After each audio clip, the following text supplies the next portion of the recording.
ఓం మహాగణాధిపతయే నమః. ఓం గురుభ్యో నమః. ఓం శ్రీమాత్రే నమః. అరుణాం కరుణాతరంగితాక్షీం ధృతపాశాంకుశపుష్పబాణచాపాం అనిమాదిభిరావృతాం మయూకైః అహమిత్యేవ విభావయే భవానీం. శ్రీమాత్రే నమః. గ్రహణము 7వ తేదీ ఉంది. అది ఏ సమయం నుంచి ఏ సమయం వరకు ఉంటుంది, ఏ రాసుల వారికి ఈ గ్రహణం యొక్క ప్రభావం ఉంటుంది, అలాగే ఏమి చేసుకోవాలి. గ్రహణం అంటే భయపడేదో భయపెట్టేదో కాదు, గుర్తుపెట్టుకోండి. గ్రహణము అనగానే మనకి అదొక గొప్ప సమయం, సాధన చేసుకోవడానికి సాధనా సమయంగా గుర్తించాలి. అయితే ముందుగా మనం అసలు ఏ సమయంలో ఉంది అనేటువంటి తెలుసుకుందాం. మనకి గ్రహణం పర్ఫెక్ట్గా ఉండే సమయం అయితే 11 గంటల రాత్రి, అంటే 7వ తేదీ రాత్రి 11 గంటల నుంచి 12 గంటల 22 నిమిషాల వరకు ఉంది, గుర్తుపెట్టుకోండి. అయితే దానికంటే ముందు దాని ప్రభావం అనేటువంటిది 8 గంటల 58 నిమిషాలకు ప్రారంభమై అర్ధరాత్రి అంటే తెల్లవారితే 8 అనగా 2 గంటల 25 నిమిషాలకు అవుతుంది. ఈ గ్రహణం చంద్రగ్రహణము మనకి ఇక్కడ ఉంటుంది. ఎప్పుడైనా గుర్తుపెట్టుకోండి, గ్రహణం మనకు ఉందా లేదా అనేటువంటిది రాత్రి సమయంలో ఉంటే ఉన్నట్టు, పగల సమయం ఉంటే లేనట్టు. రైట్.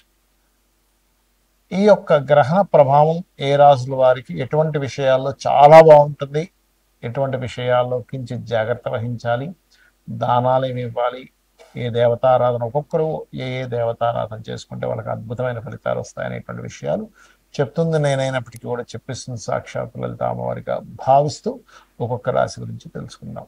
వృశ్చికం వారికి గనక చూసుకున్నట్లయితే గ్రహణం 4వ స్థానంలో జరుగుతుంది కాబట్టి ఎట్టి పరిస్థితుల్లోని 7వ తేదీ నుంచి ఒక 41 రోజుల పాటు మీరు ఏదైనా కన్స్ట్రక్షన్ స్టార్ట్ చేసే విషయంలో కానీ, గృహము కానీ, స్థలం కానీ కొనుగోలు చేసే విషయంలోని, లేనట్లయితే స్టూడెంట్స్ అయినట్లయితే ఏదైనా ఒక సబ్జెక్ట్ కోసం ఫీజెస్ అవి కడుతూ ఉంటారు ఏదైనా ఒక దీంట్లో ఆర్గనైజేషన్లో ఎక్కడో, అటువంటివి, లేదా ఆన్లైన్లో ఏదైనా కోర్సెస్ తీసుకునే విషయంలో కానీ చాలా జాగ్రత్తగా మీకు కలిసి వస్తుందో లేదో చూసుకోండి. రెండవది, 4వ స్థానంలో గ్రహణం పట్టేటప్పుడు మీ తల్లిగారి ఆరోగ్య విషయంలో కొంత జాగ్రత్తగా ఉండాలి.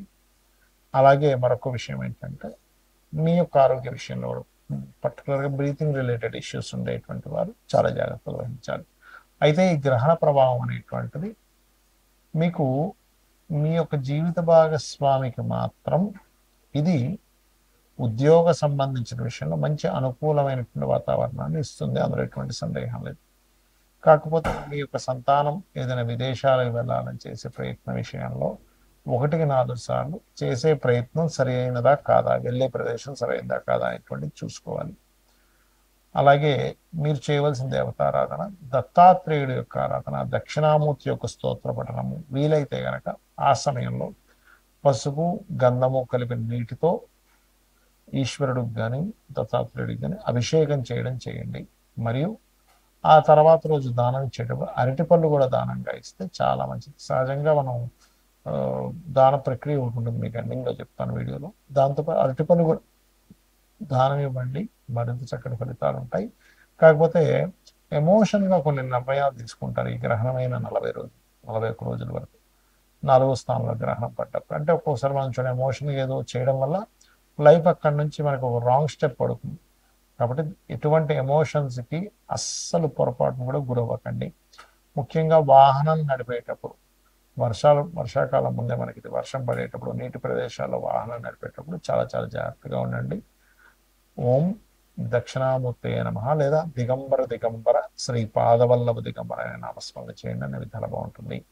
గ్రహణ సంబంధించినటువంటి విషయంలో చాలా మంది భయపడుతుంటారు, గ్రహణం ఏంటి అనేటువంటిది. ఒకటి గుర్తుపెట్టుకోండి, గ్రహణం అనేటువంటిది అది సూర్యుడు చంద్రుడు ఛాయాగ్రహాలైన రాహుకేతువులు ఒక అలైన్లోకి వస్తాయి.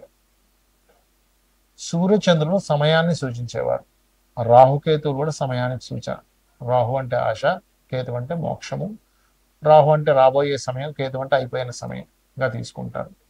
రవిచంద్రుల ద్వారానే మనకి సమయం అంటే ఈరోజు ఈ తిథి, ఈరోజు ఇక్కడ సంక్రమణం జరిగింది, ఈ మాసం మారింది, ఈ పౌర్ణమి అమావాస్యలు వస్తుంటాయి. కాబట్టి ఈ 4 అంటే సమయాన్ని సూచించేవారు. అదేవిధంగా మనకి లలితహాస్యనామాల్లో కానీ చాలా విషయాల్లో సూర్యచంద్రుల్ని నేత్రాలు గాను మనకి గనక చూసుకున్నట్లయితే అమ్మవారి యొక్క తాటంకములుగా అని చెప్తూ ఉంటారు. అందుకే తాటంక యుగలీభూత తపన ఉడుప మండల అంటూ ఉంటాం. కాబట్టి ఈ సమయం చాలా గొప్పది అనే భావనతో గనక మీరు చేసుకున్నట్లయితే జపాన్ని, ఈ జపము యొక్క ఫలితం ఏదైతే ఉందో మిమ్మల్ని రక్షిస్తుంది, రుణ రోగ శత్రువుల నుంచి రక్షిస్తుంది, గుర్తుపెట్టుకోండి. మరి గ్రహణం ఉంది, గ్రహణం కొంతమందికి చక్కగా పనికి వస్తుంది, కొంతమందికి కొంత జాగ్రత్త. ఎన్ని రోజులు జాగ్రత్తగా ఉండాలంటే గ్రహణం రోజు నుంచి 41 రోజులు జాగ్రత్తగా ఉండాలి. గ్రహణం యొక్క ప్రభావం 2 రోజులు ఉంటుందని చెప్తుంది శాస్త్రం. గ్రహణం తదనంతరం మీరు మనకి సూర్య చంద్ర ప్రతిమలు, అంటే తర్వాత రోజు సూర్యచంద్ర ప్రతిమలు, ఒక మనకి ఇత్తడి గిన్నె ఉంటుంది, ఆ చిన్న ఇత్తడి గిన్నె తీసుకుని అందులో నెయ్యి ప్యాకెట్, ఆవు నెయ్యి ఉంటే ఆవు నెయ్యి, లేకపోతే వేరే నెయ్యి ఏదైనా సరిపెట్టి బియ్యము, నువ్వులు, మినుములు ముఖ్యంగా దానంగా ఇవ్వాలి, గుర్తుపెట్టుకోండి. ఉలవలు కూడా ఇస్తే ఇంకా మంచిది. ఈ 4 పదార్థాలు దక్షిణ. చాలా మంది అడుగుతుంటారు, ఏమంటే దక్షిణ ఎందుకు ఇవ్వాలి దానం ఇచ్చినప్పుడు అంటే, మీరు ఏదైతే దానం ఇస్తారు, ఇప్పుడు ఈ గ్రహణం అని కాదు, నార్మల్గా కూడా మీరు ఏదైనా నువ్వులు ఇచ్చారు, మీ యొక్క దోషం ఏదైతే ఉంటుందో వాళ్ళు ఖచ్చితంగా తీసుకుంటారు. మరి అది తగ్గాలంటే వాళ్ళకి గాయత్రి చేసుకోవాలి, కొన్ని గంటల సేపు కూర్చొని. ఆ గాయత్రి చేసుకొని వాళ్ళు పోగొట్టుకోవడానికి వాళ్ళు కొంత సమయాన్ని వెచ్చిస్తారు, కాబట్టి వాళ్ళకి దక్షిణ రూపంలో ఇస్తారు. అది మన ఇష్టం, మీరు 100 ఇస్తారా, 200 ఇస్తారా, 500 ఇస్తారా, మీ స్తోమత బాగా కోటీశ్వరుడు అయితే 1000 రూపాయలు కూడా ఇవ్వచ్చు, చెప్పలేదు. బట్ మీ దగ్గర లేనప్పుడు వాళ్ళని ఏమంటే మా దగ్గర ధనం లేదు, ఇట్టే ఉంది అంటే వాళ్ళు ఏమి వద్దన్నారు, గుర్తుపెట్టుకోండి, అది గుర్తుపెట్టుకోండి. అలాగే మరొక విషయం ఏంటంటే, ఈ గ్రహణ సమయంలో చాలా మంది అడుగుతుంది ఏంటంటే, మరి ఈ ఈ గ్రహణానికి మనకి ఉందా లేదా అనేటువంటి క్వశ్చన్లో ఖచ్చితంగా ఉంది. రాత్రి సమయంలో వస్తుంది కాబట్టి ఆ సమయంలో మనం ఏమి తినం కూడా పెద్దగా ఇబ్బంది పడాల్సిన అవసరం లేదు. ఎందుకంటే మనకి ఏ సాయంత్రం వస్తే ముందుగా తినేయాలంటాం కాబట్టి మనం ఎట్లాగో 7 o'clock లోపల, మీరు 7, 8 లోపల మీరు ముగించుకుంటే మంచిది. మ్యాక్సిమం 8:30 లోపల ఫుడ్ తినేస్తే చాలా మంచిది, గుర్తుపెట్టుకోండి. ఎందుకంటే అక్కడి నుంచే దాని ప్రభావం పెరుగుతుంది కాబట్టి.